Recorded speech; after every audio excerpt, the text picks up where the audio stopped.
Saproche manifestația Zațe Zeledi Republica di Crușova. Coțe ucaze tu studiolu, a nostru este domnul Tome Hristoski, čelnik a KSB-ului Crușova. Bună ziua! Bună ziua! Сега, što je ono što je značajno i potvrdeno so programata na 10 dena Kruševska republika? Манифестацијата 10 дена Крушевска република ја отвараме и годинава повторно, традиционално. Во календарот на Министерството за култура веќе е од историско значење, односно ја има манифестацијата добива, односно има и заслужува државен карактер. Она што го нуди 10 дена Крушевска република, манифестацијата е богата програма, многу поразлична од изминатите години, со бројни содржини, манифестации, спортски, културни, историски настани за Крушево. Што е потврдено од манифестацијата, од културните и политичките настани, сигурно на втори е државната манифестација на Мечкин камен? Точно така, како што претходно најавив, имаме богата 10-дневна програма. Меѓутоа, таа резултира и претходно, уште од 20 веќе започнуваме со други манифестации, како што се спортските манифестации за параглайдинг, националните првенства Озон Опен се одвиваат и се во тек во моментов, и државното англиско првенство, кое од годинава станува исто така традиционално. На сето тоа ги очекуваме и повторно да ни се вратат и ридско-планинските трки за автомобилските трки.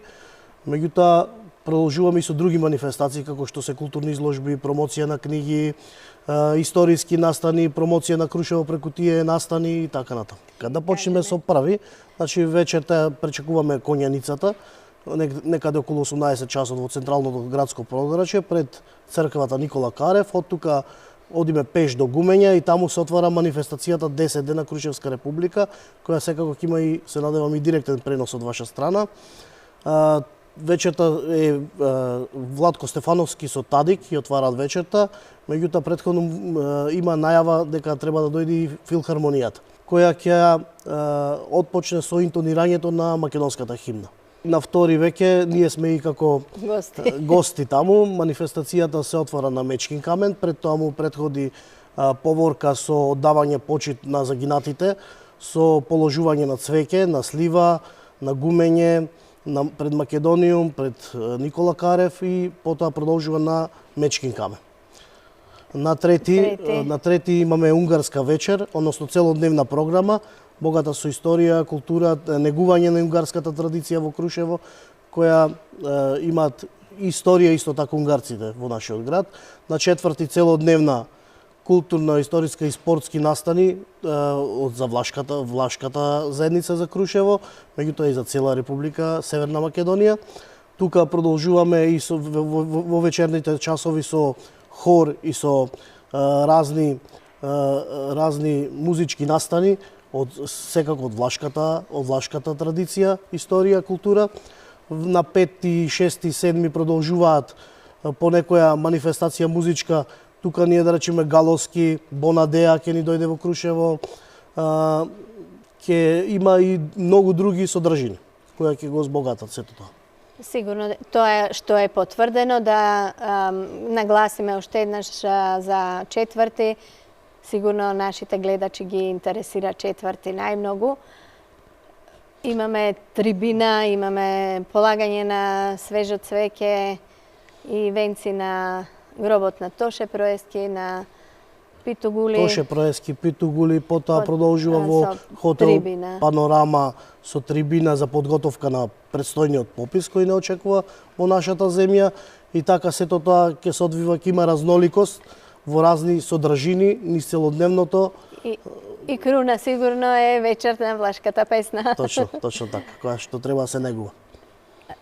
Сега е актуелно доделувањето на средства за гробното место на Тоше Проески, деновиве медиумите се преплавени. Рековте дека почна во неофицијалниот дел од разговорот, веќе почнаа подготовките.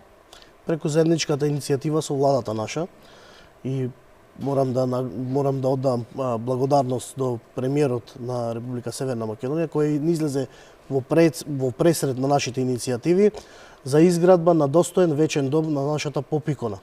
Затоа што Тоше го заслужува тоа и веќе бирократските проблеми, препреки се надминати. Владата донесе одлука во текот на вчерашниот ден за доделување на средства околу 10 милиони денари кои ќе префрли до Министерството за култура, а Министерството за култура ќе ни ги пренеси на општина Крушево, затоа што Крушево знае како тоа треба да го направи преку спроведување на тој идеен проект, основен проект и сето тоа очекуваме да се реализира 80% оваа година. Сега останува да ве прашам, вие целите како Крушево туристичка дестинација за сите 4 сезони. Што е она што е значајно во овие летни денови, во овие горештини, барем во лето да се посети на некој ден Крушево? Крушево ја правиме дестинација за 4 сезони, оваа втора година поред. Заедно со благодарност исто така да нагласам и до Агенцијата за промоција и поддршка на туризмот, Министерството за економија, кои заедно со тие институции одиме на промотивни саеми во Загреб, Солун, Белград. И тие исходот на тоа сето е 70% повеќе туристи за разлика од претходната година. Првото тромесечие од оваа година бележиме раст на околу 30% повеќе туристи и ги развлековме сите оние настани кои беа сконцентрирани во текот на месец август. Да речеме, сите беа настани во рамките на 10 дена Крушевска република, а сега ги развлековме од мај до октомври, со што Крушево веќе има раздвижување, има позитивна клима и има веќе туристи кои не посетуваат од разни држави, како од Европа, така и од светот. Не случајно го добивте и епитетот супер бренд. Да, прв пат во нашата земја некоја општина да добива супер бренд награда од областа на туризмот. И останува да ги поканиме гледачите да дојдат во Крушево. Сакам да ги поканам сите државјани на нашата земја, затоа што Крушево има историја, традиција, култура и сето тоа треба да се промовира и да градиме заеднички сликата на по-просперитетна држава и град. Ви благодарам многу. Ви благодарам. Харисто. Харисто.